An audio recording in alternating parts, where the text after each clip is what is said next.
Yang pertama, perdagangan elektronik. Pengertian perdagangan elektronik. Perdagangan elektronik yang disebut juga e-commerce adalah penggunaan jaringan komunikasi dan komputer untuk melaksanakan proses bisnis.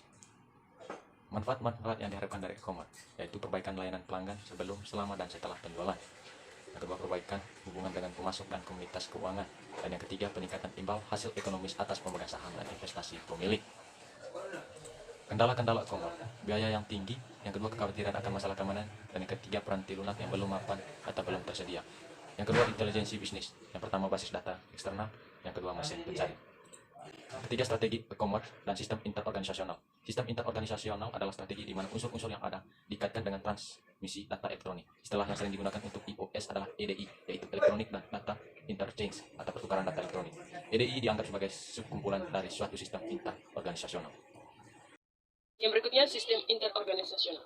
Yang berikut manfaat IOS. Dua manfaat penting. Yang pertama, efisiensi kooperatif. Dan yang kedua, kekuatan penawaran. Kekuatan ini berdasarkan 3 area dasar. Yang pertama, fitur-fitur produk yang unik. Yang kedua, menurunkan biaya-biaya yang berhubungan dengan penelitian. Yang ketiga, biaya perpindahan. Berikutnya, EDI. EDI terdiri atas transmisi data langsung komputer ke komputer dalam suatu format struktur yang dapat dibaca oleh mesin. Yang berikutnya, extranet. Extranet adalah cara lain dari membuat IOS. Cara ini memungkinkan dibaginya informasi berbasis komputer yang sensitif dalam perusahaan lain dengan menggunakan teknologi informasi yang pada umumnya dihubungkan dengan internet. Berikutnya, sekutu-sekutu bisnis proaktif dan reaktif. Ketika sebuah perusahaan memutuskan untuk menerapkan IOS, perusahaan tersebut dapat melakukannya dengan cara proaktif dan reaktif. Yang berikutnya, pengaruh penerapan. 4 faktor yang menentukan apakah perusahaan akan mengambil langkah proaktif atau reaktif, yaitu yang pertama, tekanan kooperatif. Yang kedua, menggunakan kekuatan. Yang ketiga, kebutuhan internal. Yang keempat, dukungan manajemen puncak. Manfaat-manfaat tidak langsung IOS. Yang pertama, mengurangi kesalahan.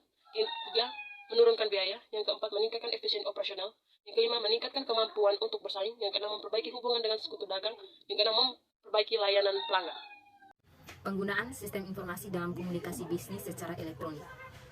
1. Pendahuluan. Dengan semakin matangnya teknologi internet dan web, teknologi ini meningkatkan kemampuan dan kecanggihan organisasi atau perusahaan dalam hal komunikasi, bisnis, dan dalam hal kemampuannya berbagi informasi.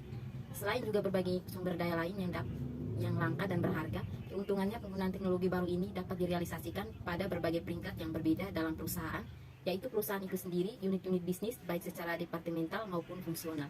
Setiap area tersebut punya kebutuhan yang mendasar dalam hal komunikasi yang efektif, saling berbagi informasi dan kolaborasi dalam organisasi, baik secara vertikal maupun secara horizontal, mulai dari rantai pengadaan hingga pengiriman barang atau jasa. Jadi hal ini mungkin melibatkan para penyedia maupun para konsumen sebagai bagian dari proses perdagangan secara keseluruhan. Salah satu langkah awal yang harus dilakukan perusahaan-perusahaan untuk dapat melaksanakan perdagangan elektronik adalah mengubah data-data yang dimilikinya ke bentuk digital. Hal ini sangat dimungkinkan dengan semakin murah dan canggihnya komputer-komputer pribadi. Hal yang patut diperhatikan adalah terjadinya sinergi yang signifikan antara penggunaan informasi digital, praktik bisnis terkomputerisasi, serta internet. Sinergi inilah yang memungkinkan terjadinya perdagangan elektronik. Perumusan masalah, alasan berbisnis secara elektronik, bagaimana menjalankan siklus penjualan dengan berbasis media elektronik. 2. Metodologi penelitian. A. Konseptualisasi komunikasi. 1. Komunikasi sebagai tindakan satu arah.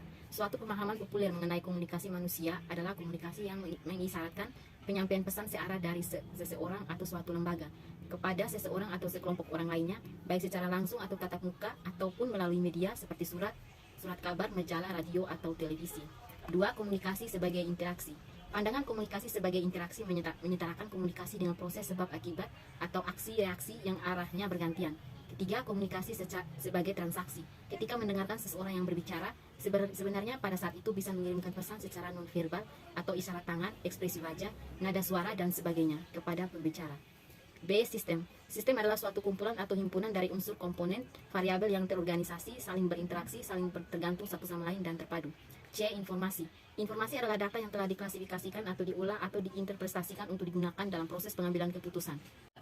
D. Komputer dan masyarakat dalam bidang komunikasi. Konsep dasar komputer dan masyarakat dapat didefinisikan sebagai hubungan antar pengguna dengan suatu alat atau komputer guna mencapai tujuan, sehingga akan dapat meningkatkan efisiensi waktu dan tenaga, serta mempermudah dalam melakukan sesuatu pekerjaan, dengan tidak lagi menggunakan cara-cara tradisional atau manual, akan tetapi menggunakan suatu alat yang sudah ditentukan ketelitiannya dan dengan pertimbangan yang matang. Contoh, komputer desktop, laptop, notebook adalah alat itu. 3. Hasil dan pembahasan. A. Pemasaran dengan teknik baru.